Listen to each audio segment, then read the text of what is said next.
Somewhere in a school that has produced prime ministers and diplomats, a 14-year-old arrived at 10 in the morning. He had already killed his grandparents, and he had 34 rounds of ammunition left.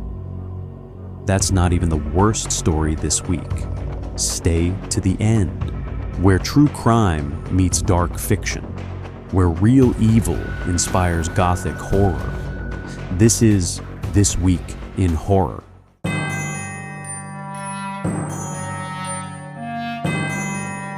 On the morning of August 7th, at Debsarin Nonthaburi School outside Bangkok, a school that has produced diplomats, athletes, and prime ministers, a 14-year-old student arrived at 10 a.m. carrying his grandfather's handgun.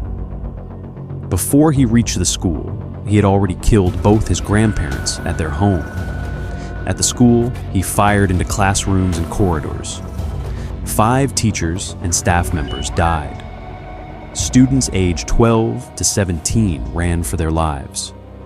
One 18-year-old later told reporters, "I didn't think it was a gun at first.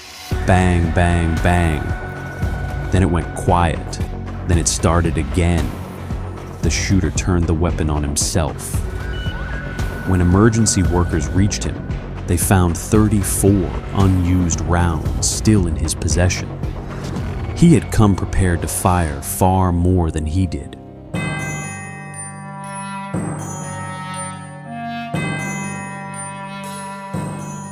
Isaac Jung, 32, was at a birthday party at Club Revel, an upstairs bar on Cameron Road, Simsha Tsui.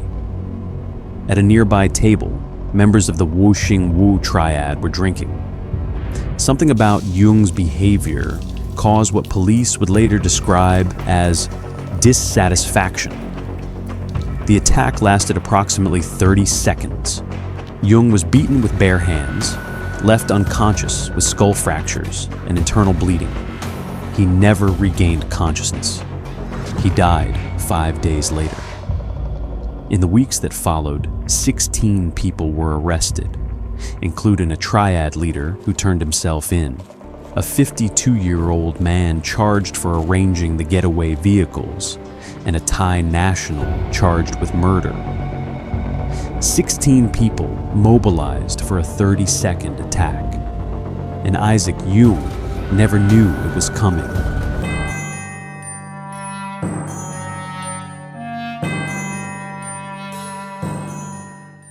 For years, a 34-year-old woman in New Taipei City had been harassed by her own father-in-law. Relatives say he sexually harassed her, verbally abused her, and would ambush her at her workplace demanding money. She had filed complaints. She had moved out. She had taken 2 jobs. She had started talking about divorce. On July 26th, the father-in-law issued an unusual invitation. Come for dinner. She arrived at the apartment building on her electric scooter, took off her helmet, and followed him into the stairwell. The surveillance footage shows the moment she realizes something is wrong. Her father-in-law, 66 years old, produced a sashimi knife. He slashed her head and neck approximately 30 to 40 times. She was found at the scene. The camera kept recording until after she fell. He was arrested. The footage exists. And for years before that night, every mechanism available to her had failed.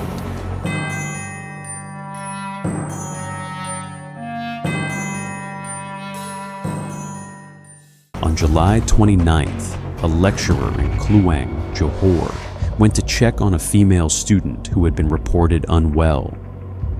Inside the student's rented house, she made a discovery that opened a murder investigation.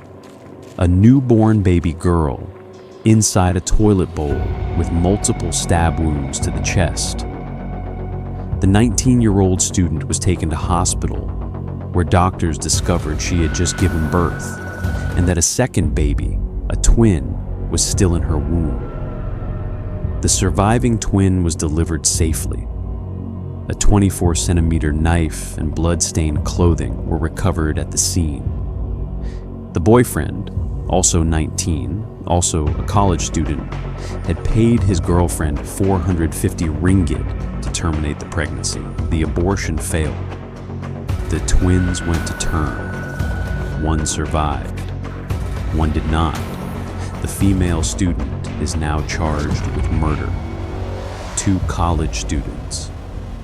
1 surviving twin. And a case that is not finished unfolding.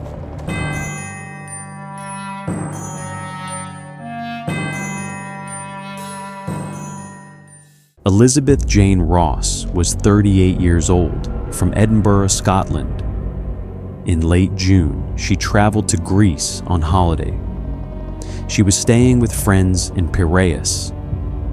In mid-July, she told them she was going to Kypsili, a dense neighborhood in central Athens, to meet some American friends. She gave no further details. She did not come back. On July 18th, a homeless man found a body inside a suitcase in an abandoned building in Kypsili. The body was in an advanced state of decomposition. Despite the difficult conditions, investigators recovered usable fingerprints. The woman was identified as Elizabeth Jane Ross. In the days after her death, someone had been using her bank cards to withdraw cash across Athens. On July 30th, a 26-year-old Afghan man was brought in for questioning. He confessed. He admitted to transporting the body in the suitcase.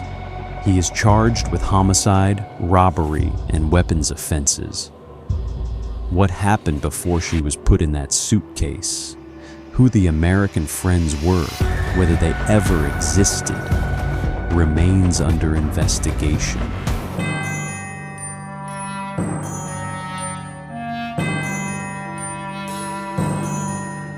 Out of everything this week, Taiwan stands apart.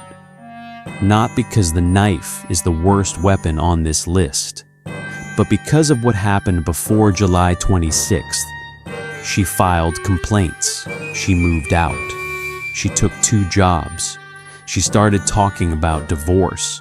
She did everything the system asks women in dangerous situations to do. And she still followed a dinner invitation into a stairwell. The camera was already recording when she got there, and it kept recording after she fell. The mechanism failed before the knife was ever drawn.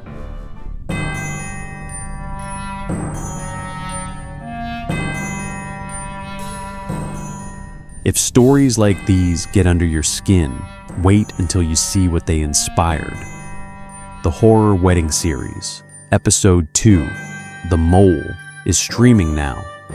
Link in the description. And the book that started it all is available on Amazon, where true crime meets dark fiction, where real evil inspires gothic horror. We'll see you next Saturday.